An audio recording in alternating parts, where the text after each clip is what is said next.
The mirror must reflect what the cause projects.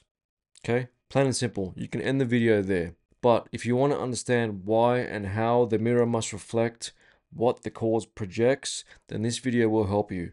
Today's framework is going to be the acronym BELIEF. Okay? So, you will receive whatever you believe. You get what you expect, whether you like it or not. Good, bad, or indifferent. You get what you expect, whether you like it or not.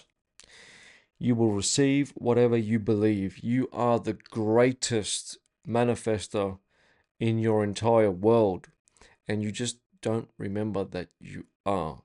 So you have unfortunately been unconsciously manifesting a life that you don't really enjoy. And that doesn't mean there's something wrong with you. We have all done it. We have all done it. Some of us still do it. Here's a secret. All of us still do it. We manifest things that we may not want to experience. But there's a deeper meaning behind this, okay? But the point is, how long do we what is the time frame, that refractory period, that time frame that of how long we bounce back? How long does it take for us to bounce back from it? How long does it take for us to be aware of it? And how long does it take for us to revise it? So, we'll get back to it. Belief. By the end of this video, you will notice how your beliefs have either served you or made a servant of you. I'll repeat that again. By the end of this video, you will notice how your beliefs have either served you or made a servant of you. You will remember how to challenge your current beliefs and transmute them.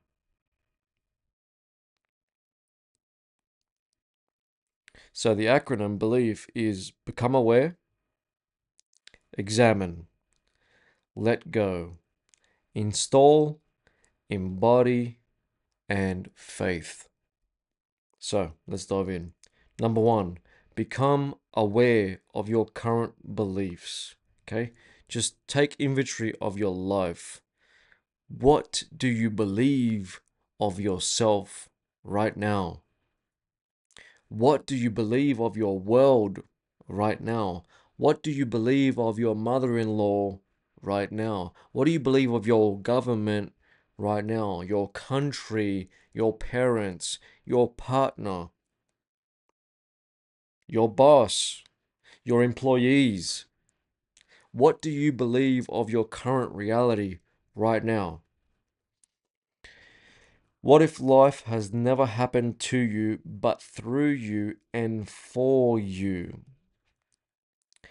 So, my previous video that was uploaded last Friday was how every single detail of your life has happened for you,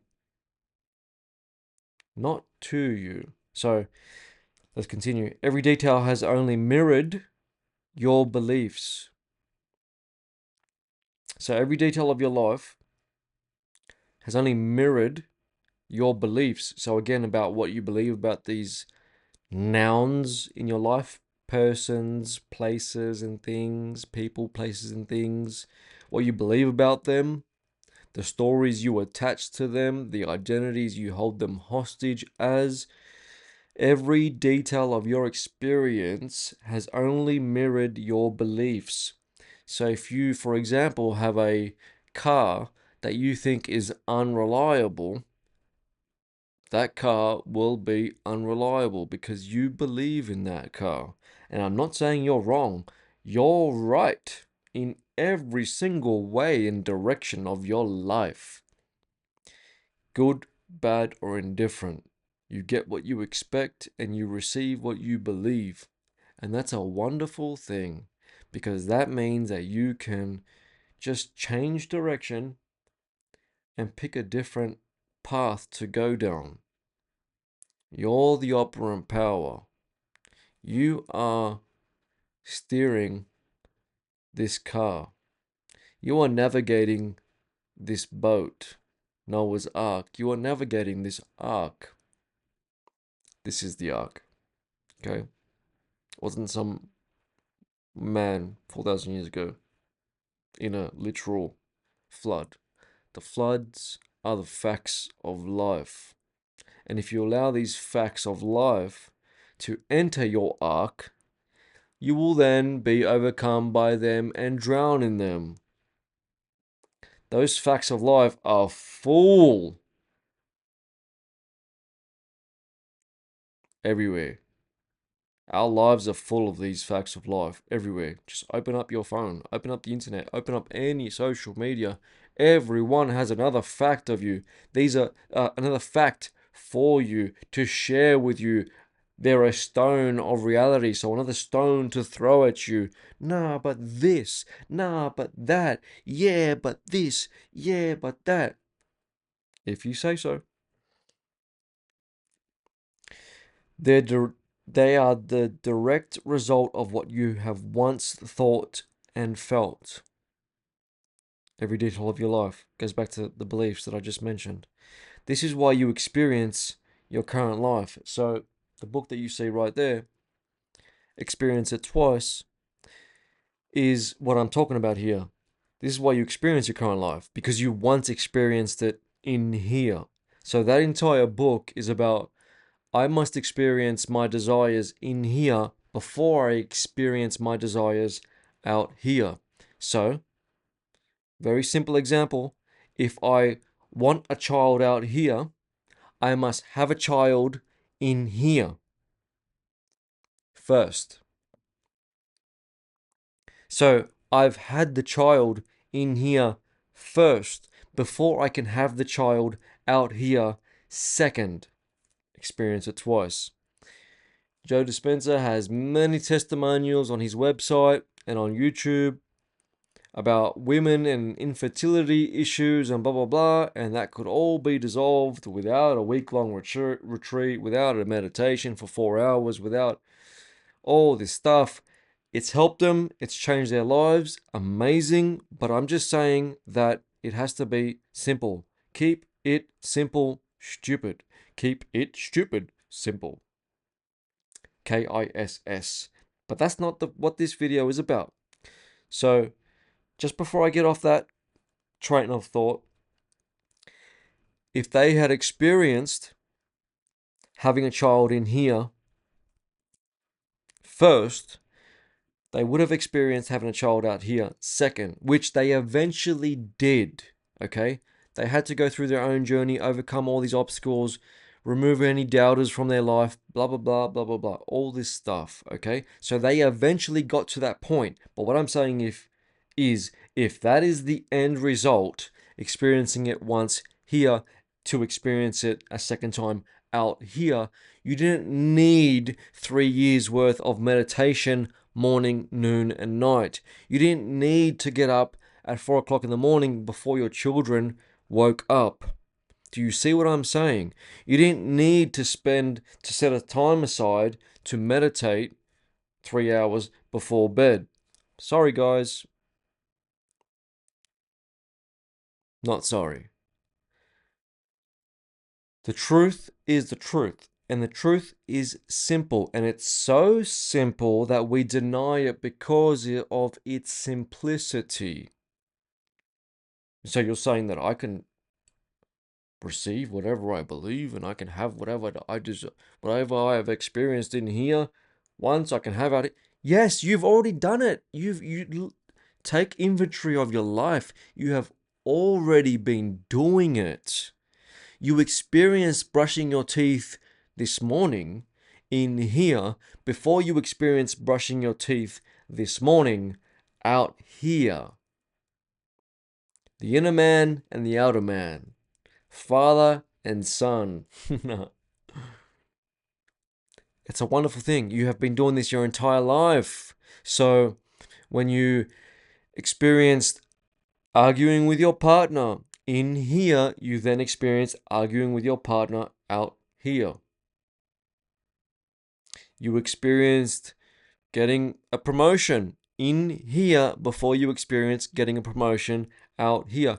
Or you experienced getting passed on for the promotion, getting looked over for that promotion in here before you experienced getting passed on, looked over for that promotion out here.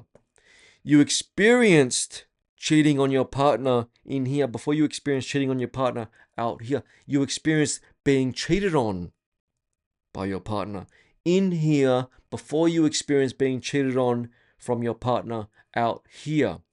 This doesn't happen without what happens in here first. The mirror must reflect what the cause projects. And I promise you, if you just grasp this 1 minute, 2 minute, 3 minute clip, whatever it has been, grasp this. Grasp this. This is all you will have to ever watch or listen to ever again. But people aren't like that. So I will have to continue saying the same stuff for year after year after year after year after year for the one same person, unfortunately. And I may use different examples, different stories, try this angle, try that angle, try this angle. And I love the symbolism. It's all about the creative act. On a physical level, we participate in the creative act. On a mental, spiritual level, we participate in the creative act. So it's not necessarily a creative act with me and you. It's a creative act between you and yourself, the male and female within you. Okay? But the symbolism is like the creative act, it will take multiple penetrations before the seed is released.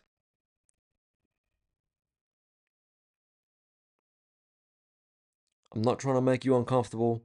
I'm not trying to get weird and yucky and talk about the creative act between me and you and put images in your head. I'm not trying to do this. I'm just trying to say the symbolism is this is the creative act. And what I'm doing is the creative act. And it will take multiple, and you gardening your own mind, which was 2 videos ago, you will need to participate in the creative act, and it will take multiple penetrations before that seed is released. And then that seed must be birthed into reality.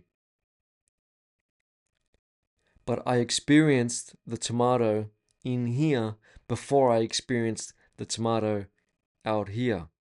I saw the tomato in here before I saw the tomato out here. I had to, because if I didn't see it in here, I wouldn't have seen it out here. Look at any athlete, any actor, any celebrity, anything like this, any business owner, any parent, anyone. We all experienced our lives in here before we experienced our lives out here. And that is a fucking powerful knowing. Because that means you can change what you experience from this point forward. Because you are the reason you are here right now. That is a beautiful and liberating thing. It is wonderful. So, went off on a little side quest, but I hope you receive value from that. You don't get what you want, you get what you believe to be true. Again, so back to the car. If you believe that this car is a shitbox and it's unreliable and it doesn't start in the mornings and blah, blah, blah, it doesn't start on cold mornings, if you say so. If you say so. You get what you believe to be true about yourself, others, and your reality. Okay? You get what you are, not what you want.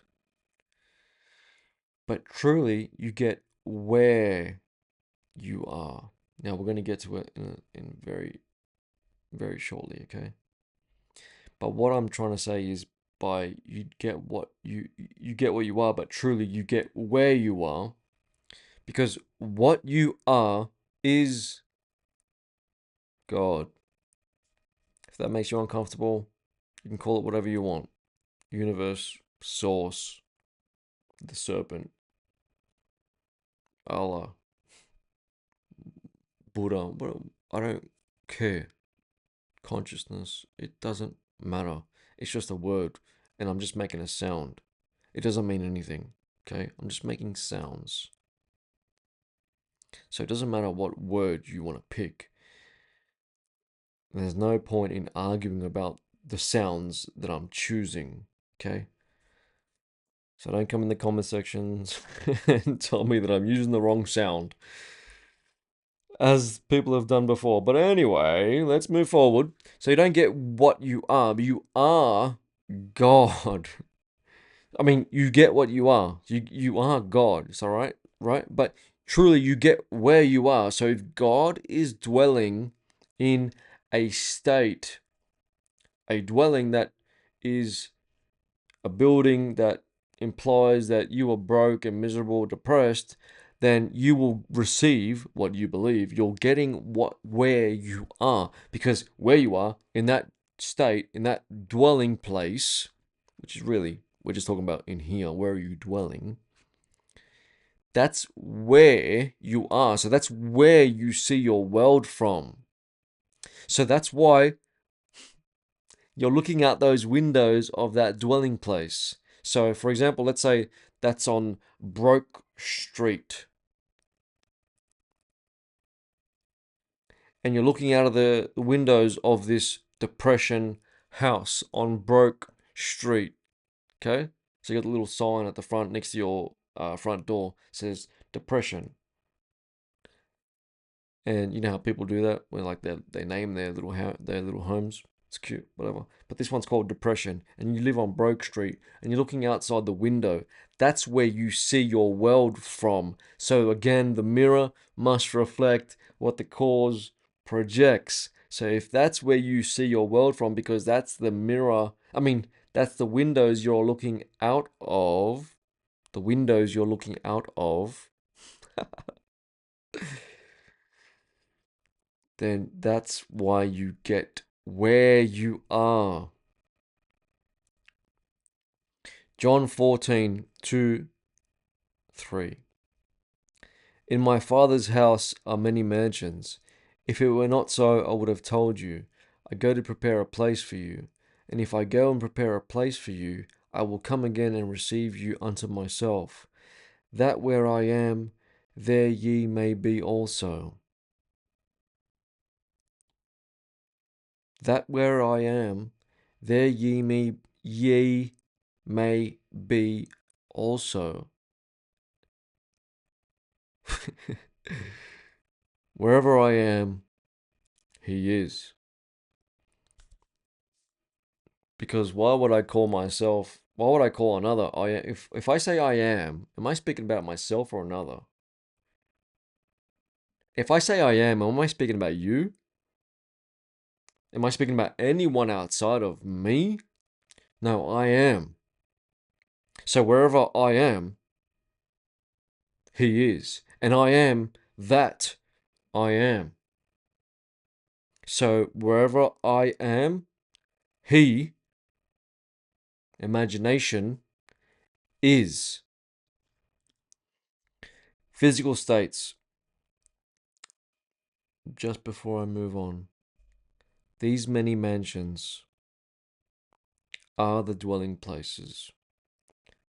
So, for example, that house, that dwelling place of depression on Broke Street, is a mansion. Okay? There are many mansions. If it were not so, I would have told you. So, you select which mansion you want to dwell in. You can dwell in a mansion of loving husband. You can dwell in a mansion of loving puppy dad. You can dwell in a mansion of thief. You can dwell in a mansion of unemployed. You can dwell in a mansion of successful business owner. And they will be the windows in each of those dwelling places. They have windows. They will be the windows that you will see your world from, through. You see through these windows, that's where you're seeing your world from. Each of these dwelling places. I go to prepare a place for you. I go. This is tying into my book, Experience It Twice. Wherever I am, He is. So if I experienced it here once, I went to prepare a place for you. So for example, I went to New South Wales. Let's do this, right? Let's go back. We'll move forward to this so I can show you, right? I drew the map of Australia. Okay? Pretty cute. Physical states. Now, on a shallow and material level, these are physical states, okay? Western Australia, Northern Territory, South Australia, Queensland, New South Wales, Victoria, Tasmania. Okay? Now, plain, simple. These are physical states, and people live in New South Wales, people live in Queensland, people live in South Australia, people live in Victoria, Tasmania, Northern Territory, Western Australia. People live in each of these states. Now, let's say there's 1, 2, 3, 4, 5, 6, 7 states. Let's just say there's 7 states to pick from. Like, let's pretend like we all live in Australia, and there's only 7 states to pick from, even though there's an infinite amount of states, mental states. But on a physical level, physical material level, let's pretend like there's only 7 states. And Queensland is vegans. Okay? Now, I apologize if you live in Queensland and you're not a vegan. I'm not trying to make fun of you. I'm just saying, right? New South Wales is look. I'll even give New South. I live in New. I live in New South Wales, so I'll give New South Wales something. You know, Queensland is vegan, right? Let's say New South Wales is lactose intolerant. Okay, there you go. Victoria is inbred. Again, I'm just joking. I'm not trying to offend anyone, right? Whatever. But let's say they are their own states, okay? Now, everyone that lives there is this, everyone that lives there is that, everyone that lives this in Queensland is that. Now, they can physically change location. So, for example, Queensland people, so the Queenslands were vegans, they can go to New South Wales and be lactose intolerant. So they can change dwelling place. Does that make sense? The same way, literally, the same way we can go from uh, eating whatever we want to then dwelling in a place of, no, no, I'm going to be vegetarian from now on. Or, no, no, I'm gonna be vegan from now on. We literally changed state. We literally chose a new dwelling place. We moved into a new mansion, right? The dwelling place. So then we used to see our world from I'm a omnivore, eat whatever, right? Meat and vegetables, to now I only see I am a vegetarian or vegan. So that's how I see my world. So now I'm like feeling guilty about animals. I'm arguing with people about eating animals, blah, blah, blah. Now, I'm not saying all vegans will do that, but I'm just saying, I'm just like trying to keep it simple, right? Trying to keep it simple, okay? Because like you can be the nasty vegan, you can just be a pleasant vegan, you can be a hippie vegan. See how there's already so many mansions in just vegan, right? So there's an infinite amount of mansions and dwelling places to dwell in and see your world from. Okay, so these mental states are the many mansions. Okay, on a deeper spiritual level, the borders are like our beliefs. Okay, they hold us in. They are like bars. They are like bars on a prison. Okay, and we hold on to them like they're giving us life. And really, all we gotta do is let go. They are illusory. These borders are illusory. Like, someone drew this. Please don't tell me that we think someone went there with a texter or like a spray paint can, marking can, to spray paint some line down some piece of dirt, or there's some fence there, or some bullshit like that. Someone drew these lines. So the crazy thing is when you see through all the bullshit that we've been told and get out of this conspiracy rubbish, right? Because you kind of go down that rabbit hole and then play the victim. But the point is, when you see through all the rubbish and you see that all this has been a lie, every single thing that you've been told about the world, the shape of the world, the borders, the countries, blah, blah, blah, blah, blah, blah. Once you finally see through all this shit, you can transmute those beliefs that weren't even yours. You just adopted them from other people, from your parents, siblings, teachers, movies, cartoons. Once you see through all the bullshit, you then transmute those beliefs to be like, wow, I see the symbolism in this, because this is all illusory and you can change state. So, and I'll prove it to you right now. Okay? You can change state in the twinkle of an eye. You can live in New South Wales right now, as you're listening to this video, as you're listening to me speak. I wouldn't do this lightly because you will end up experiencing it. But you could live in New South Wales right now and experience living in Queensland right now. So you literally shifted, changed state. You moved, you changed state. You didn't even move your body. You didn't move your body. You didn't pack any bags. You didn't order any plane tickets.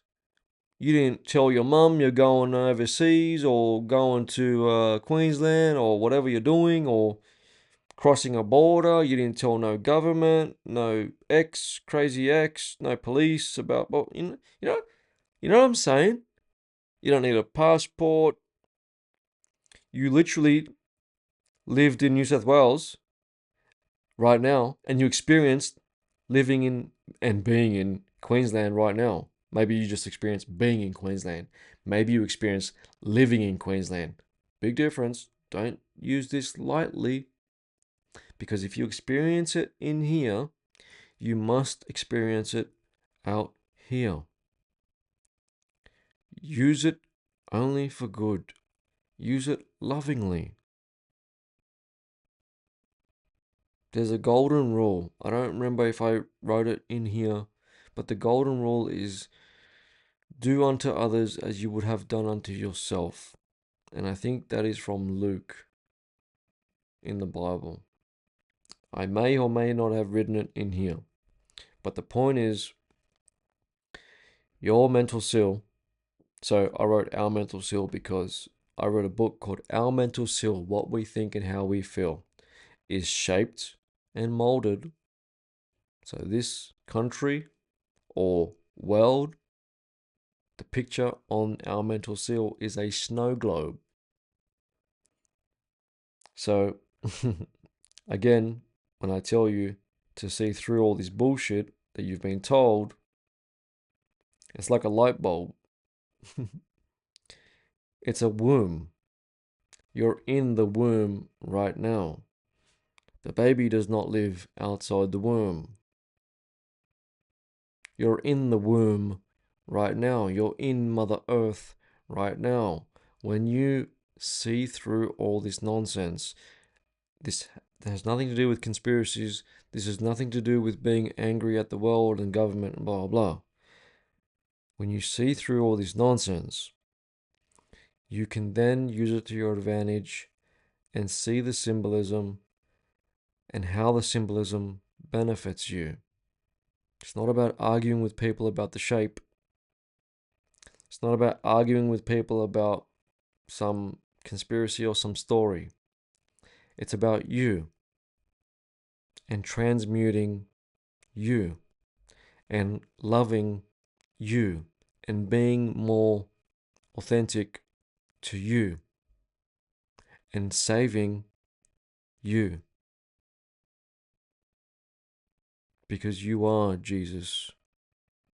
He isn't somewhere out there, up there, and elsewhere. He isn't returning.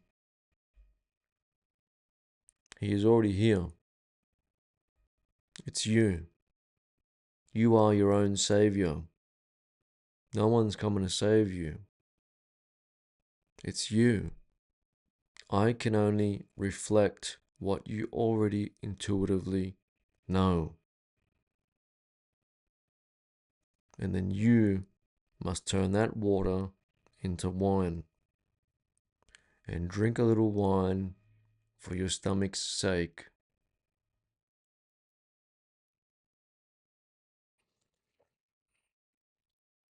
So John 4:4, I'm just going to skip through that because I feel like it's irrelevant. Yeah, but I wrote it here and I don't want to leave you hanging. So if you're interested, John 4:4 means a prophet has no honor in his own country. Now, this doesn't mean your physical country, okay? Doesn't mean I have no honor in Australia because I live in Australia, okay? The country is your dwelling place, your familiar territory, where people know you and identify you as this person's son, that person's son, that person's brother, oh, that person's cousin, oh, that person's son, oh, that person's son. See? They label and identify you as someone or something. So a prophet has no honor in his own country because they are just father to you. You are just father to them. So I'll give you an example. Michael Jordan is Michael Jordan out here. When he comes home, Michael Jordan is just dad. Dad, can you pass me the sugar, man? Can you give me a drink? Pass the potatoes. Why didn't you come to my game? How come you missed my ballet? Why didn't you come to my piano recital? They don't give a fuck about who he is out there. Okay? His known and familiar territory is labeling and identifying him as someone or something, which is just dad, brother, cousin, uncle. It may be altered because they may be looking at him as like dad with lots of money, uncle with lots of money, cousin with lots of money, right? But they're labeling and identifying him as someone or something. And that's okay. They're allowed to. They're just doing it to protect themselves. because the brain is an information hungry machine. It's like a hungry hippo. So it just wants more information. So when you introduce something new, which is why, like, for example, when you change mental state, and you identify as someone new, and for example, now you become vegan, everyone in your old world now has an unknown in their reality. And again, the brain is an information hungry machine. So if you turn vegan, that's not familiar. That's unknown. The unknown is scary. So I need to label you and identify you as or I need to bring you back to the old world, which is why the old world will hold you hostage. I made a video about that a few videos back. They're doing it to protect themselves, okay? It's like when you see weeds pop up in the grass, the gardeners will tell you that this is a poison or this is that or this, that. Yeah, I'll get rid of it. Yeah, I'll pay you. Yeah, you got to pay me $120. Yep. All this bullshit. Yeah, I'll spray chemicals, blah, blah, blah. No. A plant is medicine to one and a weed to another. So to a homeowner that doesn't like weeds, that plant is a weed. To a spiritual doctor or a whatever you want to call it, right? That plant may be seen as medicine. It's the same weed. It's the same plant that's growing in the grass. And why it's growing in the grass is because it's trying to protect the lawn. It's trying to protect the soil from being bare, and it's trying to protect the lawn because it's actually providing the specific weed that it is providing the medicine to the lawn. Right? So when it needs more nutrients of this or more of that or more of it, you'll see that those specific weeds start to grow. It's not a coincidence. Everything is on divine time, perfectly on time. It's fucking amazing. It's all working in perfect harmony. Mother Nature, it's doing its thing. You don't need to tell it what to do. It's working to sustain itself. It's a self-sustaining organism. So that's what John 4:4 is. A prophet has no honor in his own country, which means, I'll simplify it, which I should have just done to begin with, but my apologies. What I'm saying here, what I'm sharing with you here, to my cousins, my parents, my uncles, my teachers from high school or primary school, or any friends in my life, I'm just Tony. And to some of them, I'm just Anthony. See what I'm saying? This doesn't mean shit. The prophet here, in this scenario, has no honor in his own country. Yeah, whatever, bro. Just go cut the grass. See what I'm saying? So, 2E. Examine the results your current beliefs have served you. Again, whether it's served you in a positive light or a negative light, right? Your life, take inventory. What is a belief? What do you think beliefs are? Beliefs are repeated. We'll do it together, yeah? Oops. What are you doing?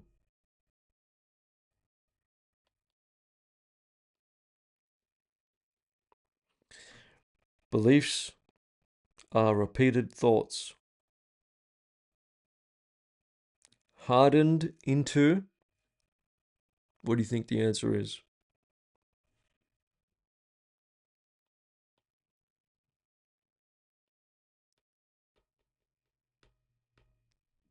Hardened into assumptions,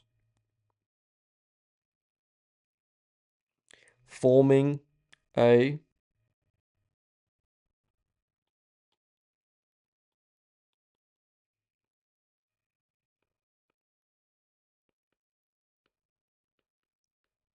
pattern slash belief, right?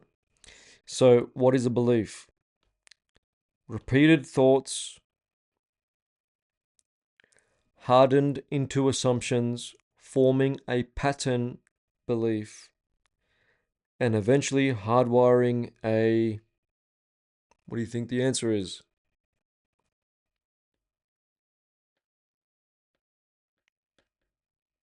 You probably got that. Hmm? So, what is a belief? Repeated thoughts hardened into assumptions, forming a pattern or belief, and eventually hardwiring a program. Okay? So, now let's break it down. Let's look at it, right? So, repeated thoughts. So, the repeated thoughts were that car has trouble starting in the mornings. You repeated them. Those repeated thoughts hardened into assumptions. So now you assume that it's the truth, right? So because you assumed that it's the truth because you kept repeating the thoughts, they formed a pattern of assumption, right? And it continued, and it continued. And it wired a program. So now it's a hardwired program. It's hardwired. The car is a shitbox in the morning. Right? That's what a belief is. So take inventory about like your life, right? What are you repeating? What thoughts are you repeating? Start there. What thoughts are you repeating? That you're ugly, that you're unwell, that you're broke, that you're going to die alone, that you're unemployable. What thoughts are you repeating? So, beliefs create expectations. Expectations shape your perception. Perceptions filter your experience. And you experience everything twice. So what you believe, you will expect, okay? And what you expect is what you're going to see. And what you're seeing is your belief, which is going to determine your experience. You're seeing your belief. You're seeing your belief, which is why you get the experience. Because what you're seeing is filtering your experience. And you experience everything twice. Your mental seal. Look, I even draw for you. It's shaped and molded by what you think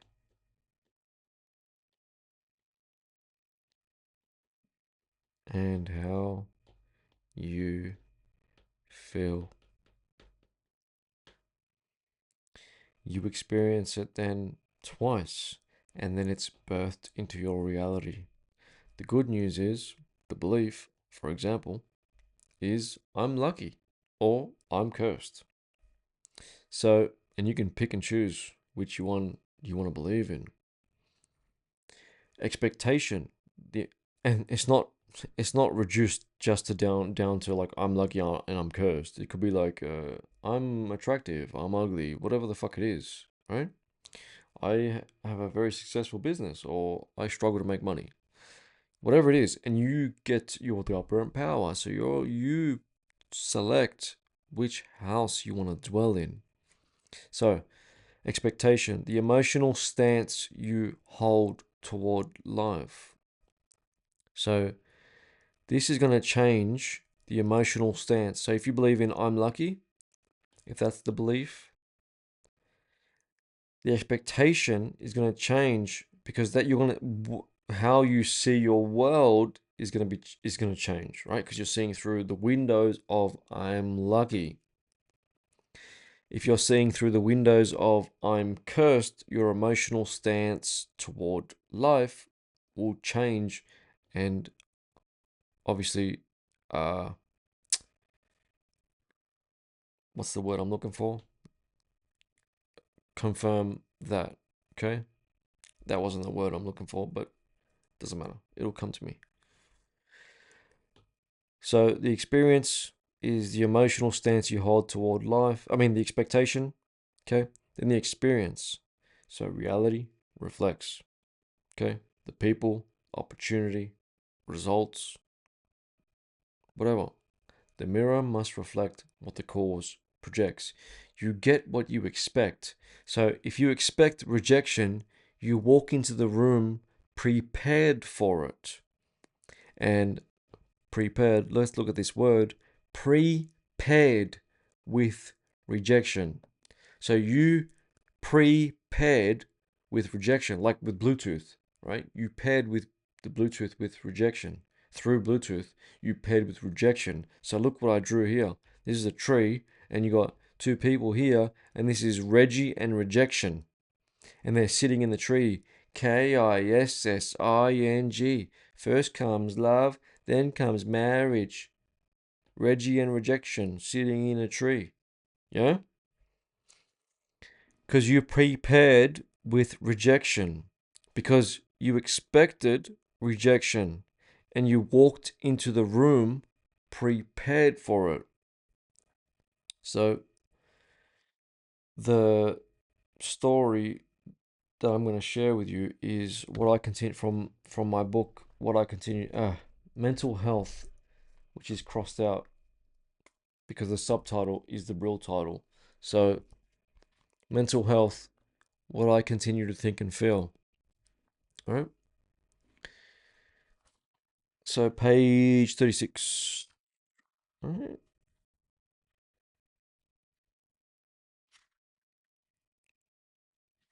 Right. So this is the story that I'm going to attach to this, right? Of being prepared with rejection because I did it. Now, this is my example. My gender, and this is on page 36. Um, my gender and tattoos have no meaning or power apart from the meaning and power that I assign to them. But one morning, I started to doubt whether my gender and appearance were going to be suitable for this business. This led to a wave of emotions, and one of those emotions was insecurity. I started to feel insecure about the way I looked. Then I became insecure about my ability to do the business on my own. Since this is where the momentum was going, the algorithm fed me more like minded questions and feelings. Questions like, would people feel comfortable with me cleaning their homes? Cleaning is quite personal. There would be no female presence with me to put people at ease. Can I do this? Do I even want to do this? This wasn't for me, it was for them, but I'm pot committed now, aren't I? Why am I still putting everyone else and their needs before myself and mine? I bought the van for this. What would I do with it now? I was called to go I was called to go for a walk. I needed to move my body to move my mind, and it was a good opportunity to get some sun. So I took the dogs to the park.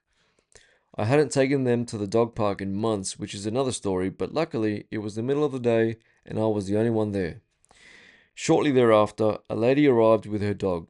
She and her dog joined me and my dogs circling the park. As we circled the park together, she spent her time regurgitating her problems onto me. I was only here to enjoy the nice weather and peace of mind, but with each regurgitation, I would deflect it back onto her and encourage her to focus on how blessed she is to be walking her dog at the park in the middle of the day. A great piece of wisdom that I was only reminding myself of.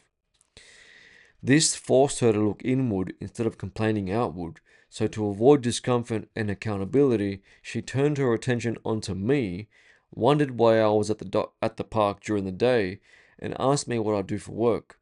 I told her that I was going to start a cleaning business, and she replied, I wouldn't let you clean my house, not the way you look. In that moment, I didn't even realize that my thoughts and emotions had been confirmed. I was offended and it hurt. I thought, why am I walking around the park with such a judgmental piece of work and listening to all her stupid problems? It was at this point that our journey together in the dog park had come to its end. Later that day, I received clarity. I remembered how I felt right before meeting her, and I remembered what was on my mind before leaving the house. The world must confirm the junk that I affirm. She wasn't being rude or judging me without reason. I called it upon her. She was only playing her role, and she played it perfectly.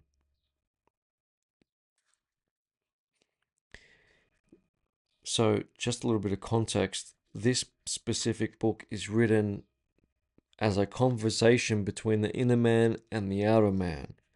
So, the next question is, what do you mean she played her role perfectly?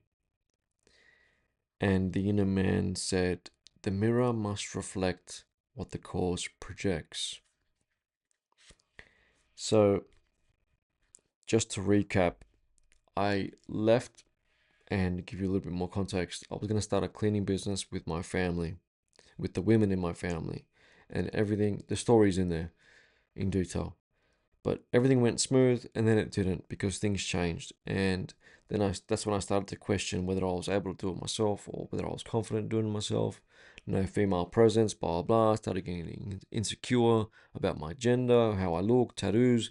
Cleaning is very personal, blah, blah, blah. Right? I started going down that rabbit hole. The algorithm fed me more.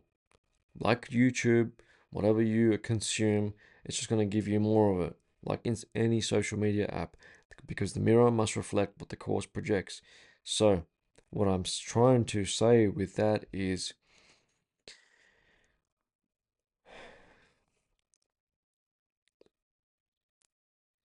the the whole point of that is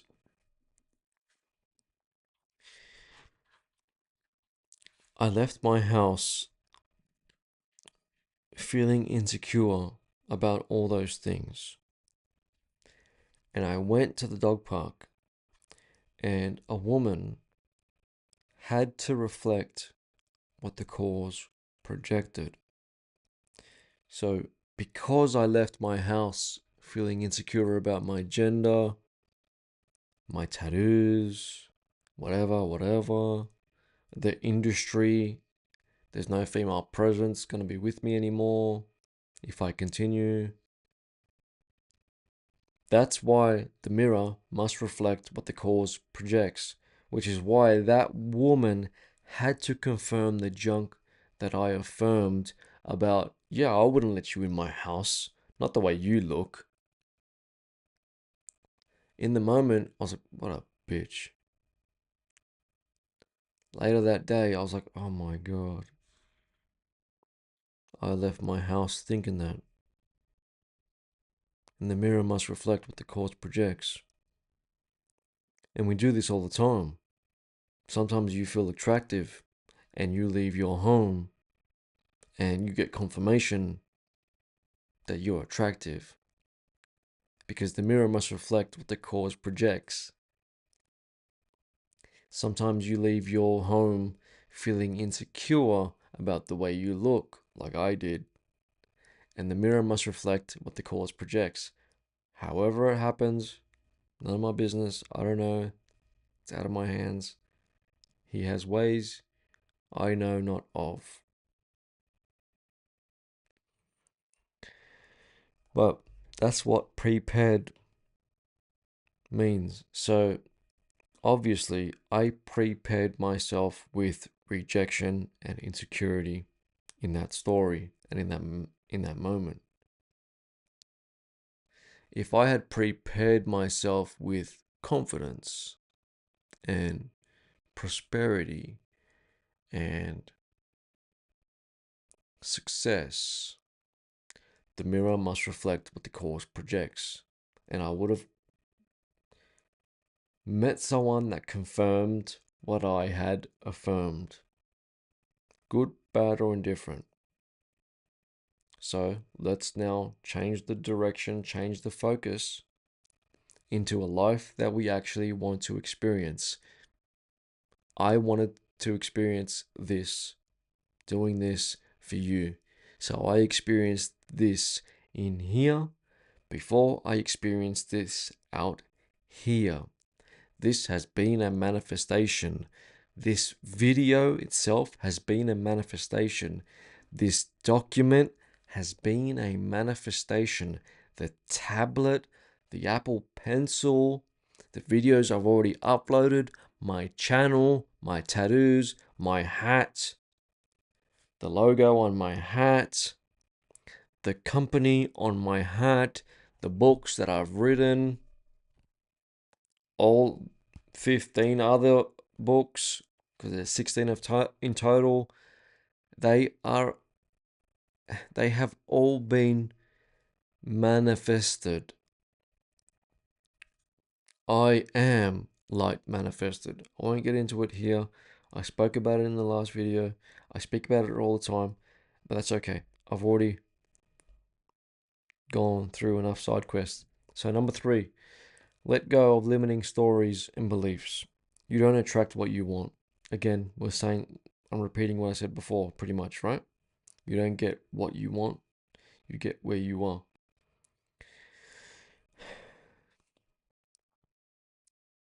You don't attract what you want, you attract what you know to be true. And again, it goes back to you attract where you are. Because you're seeing through those windows, you've selected a mansion to dwell in, and you're seeing through those windows. So assumptions, though false, harden into fact. Now, this is often quoted as Neville's quote, but this isn't Neville's quote. He has mentioned the person who said it. I think it was a president or something like that. Maybe President Hoover. I don't know why that's coming into my head. Maybe, I don't know. But assumptions, though false, harden into fact. Okay? Which goes back to what I said earlier. So repeated thoughts hardened into assumptions, and then but repeated thoughts, yeah, forming a pattern and belief, and eventually hardwiring a program. That's also why I write it down, just in case I forget in the moment, right? So, experience it twice. Examine your current reality. Don't judge what you see, right? Observe it as feedback, okay? You're not the judge. We're not here to judge. You're not the judge. Judge is good or bad, right or wrong, good or evil. You're not the judge, okay? You're here to discern or burn. You must discern or burn. And why did I write discern or burn? First of all, it rhymes. And if it rhymes, it must be true. But because you must discern or burn in hell, because this will feel like hell if you don't learn to discern. Learn to discern or burn. Here's what I mean. Is milk good or bad for you? It depends who you ask. They're all going to tell you something different, right? Some are going to say that the calcium is great for you. Some of them are going to say that the calcium, it leaches the calcium from you. Some of them are going to say that this is horrible for you. Some of them are going to say that this is killing you. Some of them are going to say that this is your savior and this is the only reason that you have nice teeth and a very healthy gut. Some of them are going to say that this makes your Weet-Bix pretty ugly and soggy. Some of them are going to say that this makes your Weet-Bix amazing.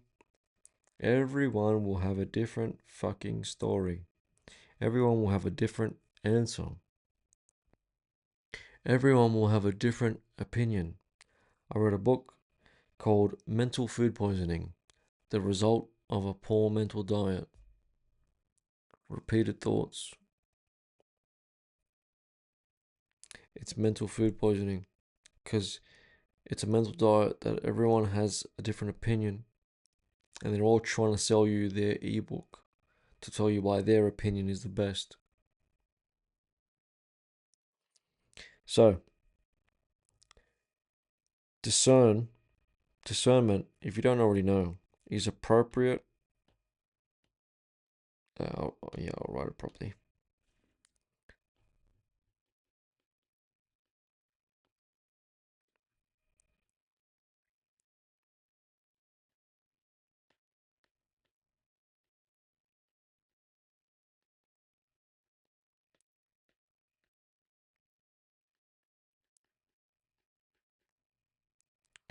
That's all.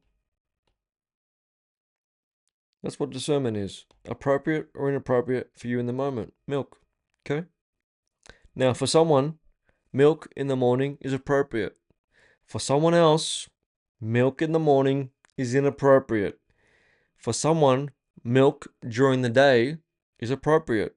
For someone else, milk during the day is inappropriate. You know what I'm talking about. See where I'm going with this, right? For someone else, milk during nighttime before they go to bed is appropriate. For someone else, milk before they go to bed, inappropriate. But is the milk good, bad? Is the milk right or wrong? What's wrong with the milk? The milk is the same. Nothing has changed.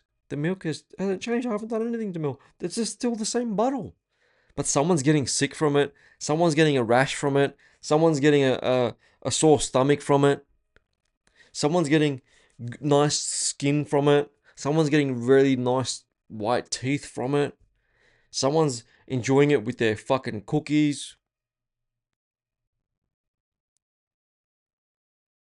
It's the same bottle of milk. What has changed? There's no law of milk giving you rashes or sore stomach or the runs or nothing. There's no law. Otherwise, everyone would get that. There's no law that calcium makes your teeth really nice. Otherwise, everyone that drank milk would have really nice teeth. It's simple. Learn to discern or burn. Is the milk appropriate or inappropriate for me in this very moment? That's all. It's not a god and it's not a demon. It's that would imply that it's a false idol. It just is. And it is either appropriate or inappropriate for you in each moment. Every pattern is just a belief asking to be seen and transmuted. Right? So notice the patterns. The practice, living with the story you tell. So again, let's say that this is your ID. So ID, blah, blah, New South Wales, this is the address, it's got your address, got your photo, blah, blah, your ID. And you identify with this state that you're dwelling in, this mansion. Now, at the moment, I'm obviously dwelling in, my ID says coach, creator is my natural state of being, obviously, but let's just say YouTube creator, right? But creator, I create content surrounding this. Author, that's on my ID card too, right? Published 16 of them. These are all things on my ID card. These are the mansions I'm dwelling from.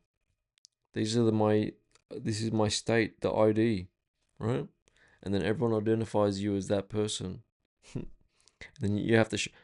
The problem becomes when we hold ourselves hostage as this identity, and we refuse to let it go. If it is not serving us, it is making a servant of us. Is this your master or your slave? Number 4, install. Install an empowering truth. Okay? You are the author of your life, and your imagination holds the pen. Your imagination holds the pen.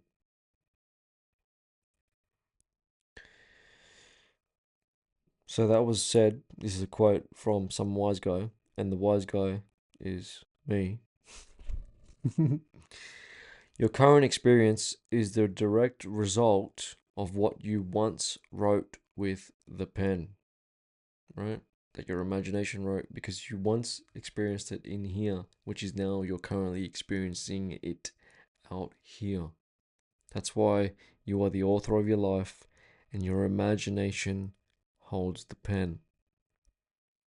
The mirror only reflects what the cause projects. Now, it sounds a bit different to the mirror must project what the cause projects. Did I say that correct? The mirror must reflect what the cause projects. But what I'm saying is here is the mirror only reflects, same as must. The mirror must reflect what the cause projects. You have been projecting your current beliefs. You can't change the mirror. You can only change who is perceiving it. When you change the identity, you change the belief. And then when you change the belief, you change your perception, where you see your world from, right? When you change where you see your world from, you change your reflection. So identity, you change state, you moved into a different mansion, so now you see through different windows, right? So you're seeing through different windows because you live in this new mansion, you have beliefs from this new mansion and you're seeing through these new windows, right? Because you're seeing through these new windows, the mirror must reflect what the cause projects. So you're seeing this new reflection. How? Awareness.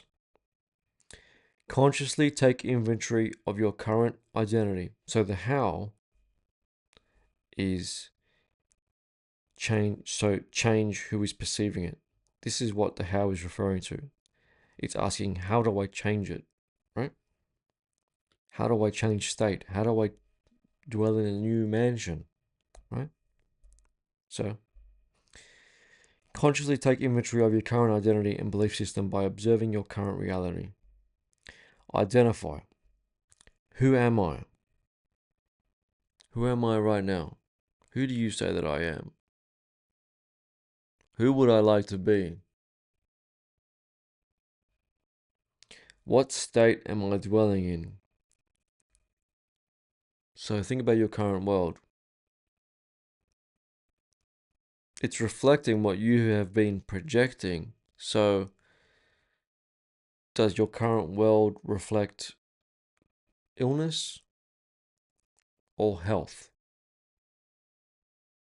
Does your current world reflect financial security or financial insecurity? Does your current world reflect feeling safe and secure or feeling vulnerable and afraid? See what I'm saying?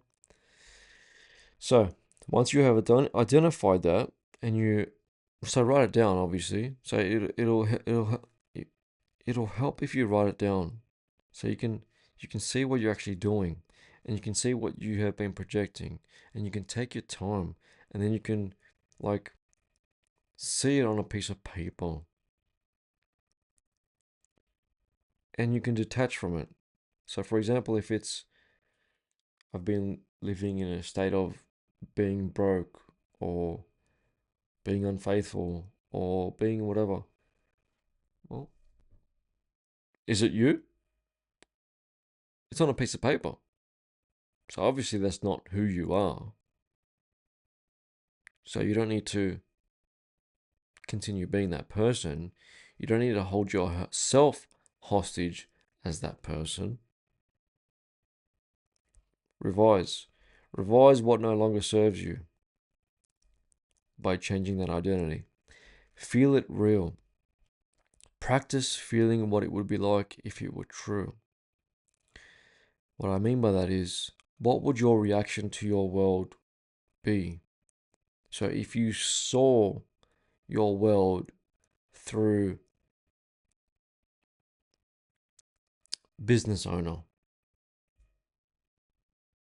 what would your reaction to your world be? Wouldn't you react to the world as opportunity? Don't you see opportunity?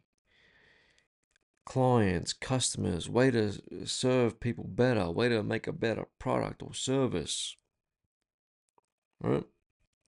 How would you feel? So practice feeling what it would be like if it were true. See your world from it. You would view your world. Let's say you had $10 million, okay? And you drove by a block of buildings. Some are for sale, some aren't. But you have $10 million at your disposal. Would you not be seeing these buildings differently? Even the ones that aren't for sale. The ones for sale you'd see as potential opportunities, right? But what about the ones that aren't for sale? You have $10 million at your disposal. Of course, you would look at all of them as an opportunity. Maybe someone is renting in there. Maybe someone owns it and can't afford to pay the land tax anymore and they just want to get out of there. Maybe someone wants to close down their business. You don't know. Just because it's not for sale doesn't mean they wouldn't sell it to you. But if you had $10 million in your bank at your disposal, you would look at things in your world a lot differently. So, how would you perceive your world? What would it be like if it were true right now? What would your world's reaction to you be? How would they treat you? It's only gonna reflect what the cause projects. So if you treat yourself like shit, then the world's gonna treat you like shit, right? I had someone ask me a couple of days ago. I don't want to offend you. I'm just curious. Do you get much pushback about your tattoos and the way you look? And I said, no.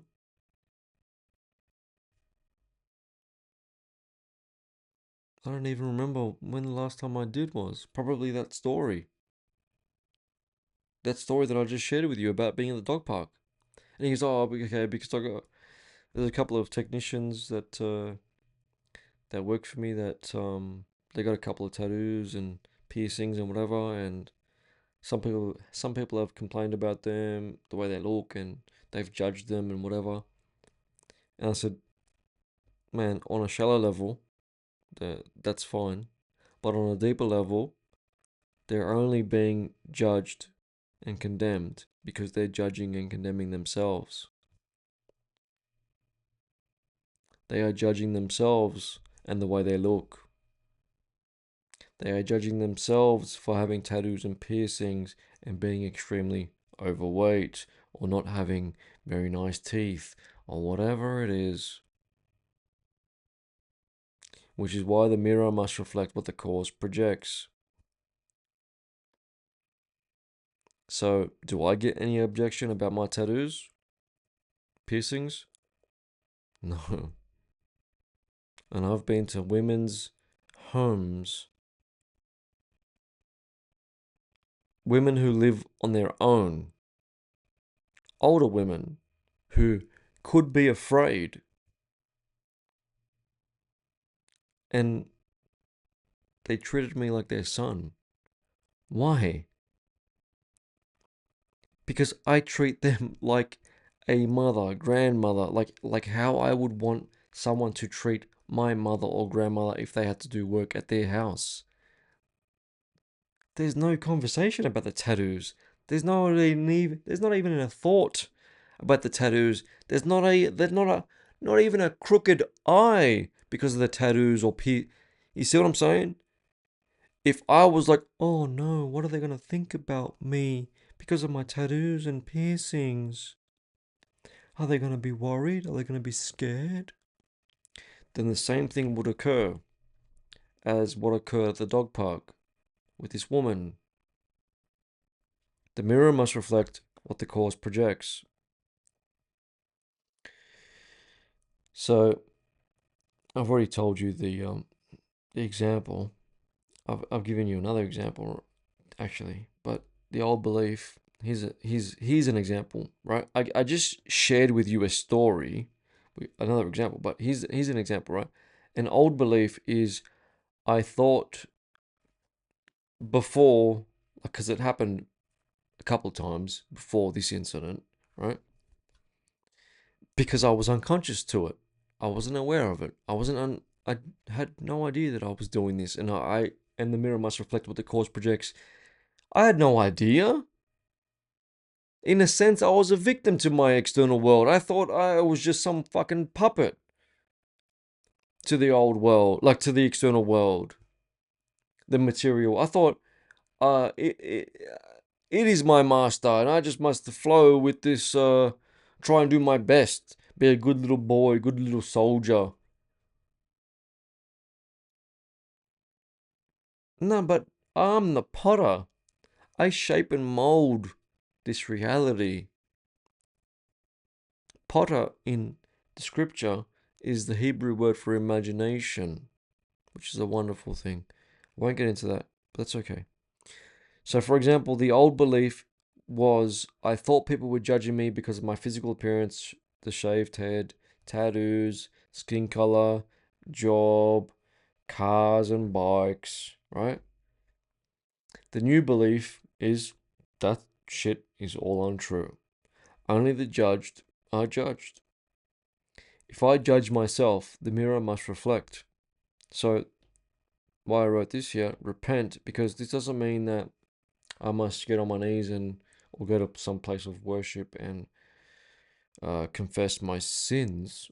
Repent, the Greek word is metanoia. It's a radical change of mind. So let's look at this old belief and new belief. The old belief was I thought people were judging me because of my physical appearance, shaved head, tattoos, skin color, job, cars, and bikes.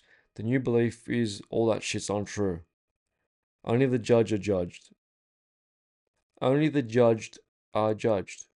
If I judge myself, the mirror must reflect, because the mirror must reflect what the cause projects. So that is a radical change of mind from that, which means I did that. I am that. I am. I had to throw that in there. I had to throw that in there. 5, right? We're on the home stretch. Embody. Embody it through feeling and action from the wish fulfilled. So here, that's you, and you believe in it. You believe in the money. You believe in the love. You believe in the home. Yeah. But look at this. Look at this. Look at this. And I've done this. And sometimes I still do this. I may continue to do this. I must stay on guard at the gate of mind. That's what I spoke about in a couple of videos ago. The garden of mind. I must stay on guard at the gate of mind, right? So I want you to notice this. This is outside of you. This is far away. This is out there, somewhere and elsewhere. This may take 30 years. 30 years of paying off interest and hopefully principal on a home. 30 years of 4% interest, which is wow. So, for example, 100K, 4% is what? 4,000 for $100,000 home. So, 4,000 times 30 years. Calculate it. The house was 100K. The interest is 4,000 times 30. You do the math. Does it make sense for you? So you can believe in it. I didn't plan to go down that rabbit hole. But anyway, you can believe in it out there somewhere and elsewhere, or you can believe it in. It isn't out there. Here I am. Yeah, like Frozen. Here I am. Let it go. Let it go. The difference, one is out there, one is here and now. Assumptions, though false, harden into fact. Neville, from Believe It In. Robert Frost said, "Our founding fathers did not believe in the future. They believed it in." So this is what Neville said in the lecture called Believe It In. He said that Robert Frost said, "Our founding fathers did not believe in the future. They believed it in." They assumed a free world with democracy. Now, I know that people will argue whether that's true or not, and is it really a free world? Is there democracy? People will argue the details. Whatever. 6. Faith it till you make it. None of this fake shit here. Just authentic. The moment you start to believe in a new reality, metanoia, a radical change of mind, shift in focus from here to here, change your dwelling place, just move out. Pack up your shit and go. Pack up what you need, what is necessary, what you'd like to take with you, and go. The moment you start to believe in a new reality, don't look for validation or wait for permission or proof. So if you dwell in a new house, why would you need validation from anyone or anything? You would just tell them to come visit you there. You don't need their permission to move. You don't need them to confirm to you, did you really move? Did I really move? Am I really in a new house? Can you just come over and make sure? There is no doubt. You don't need or look for their validation. Don't wait for their permission or proof. You live in a new dwelling place. You shifted focus. There was a radical change of mind. There was metanoia, right?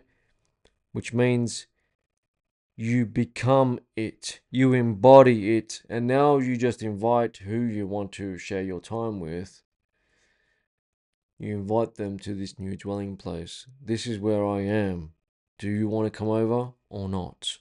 Some people can, some people can't.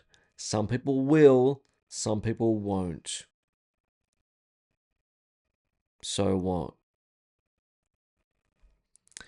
Your thoughts will precede your emotions, which will precede your actions.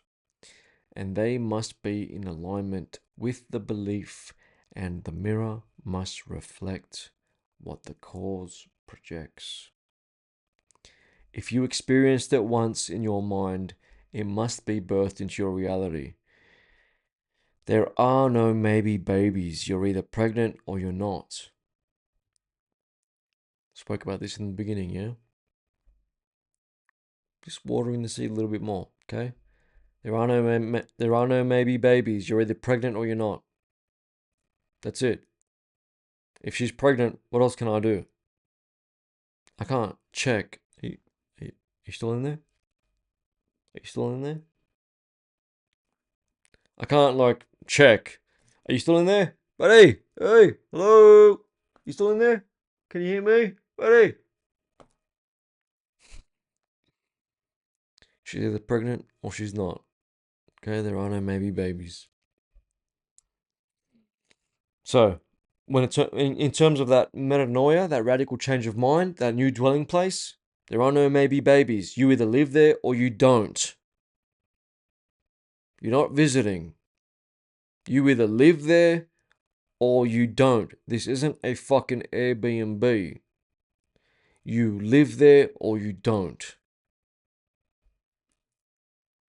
So, for action, okay? Time for action. This is the time for action. Pick an area of your life and ask, what do I believe about this? Is it true? Does it serve me or make a servant of me?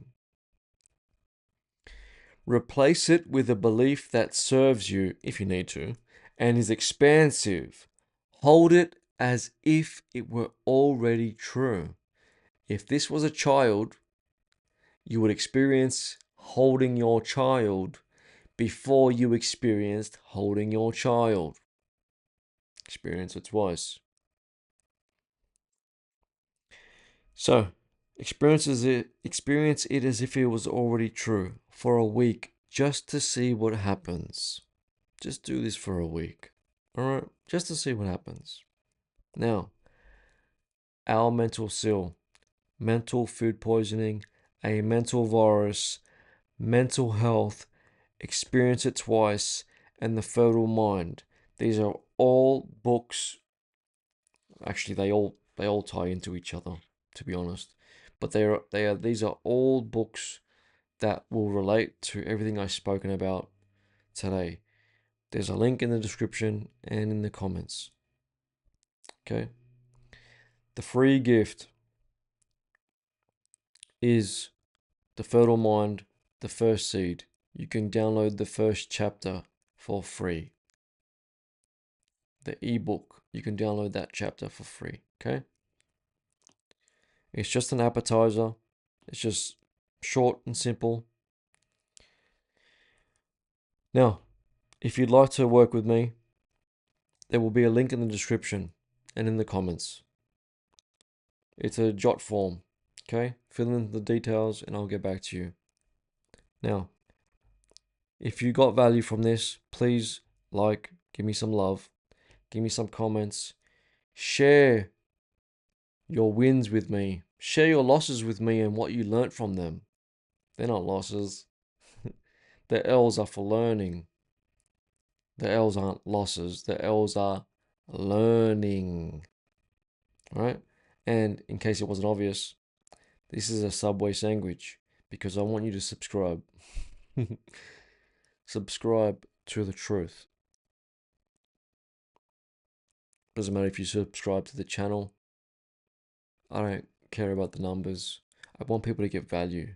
Okay? I want people to get value. I want you to subscribe to yourself.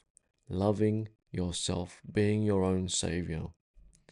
Now, thank you for your time and attention. Yours in reflection, Tony Rose.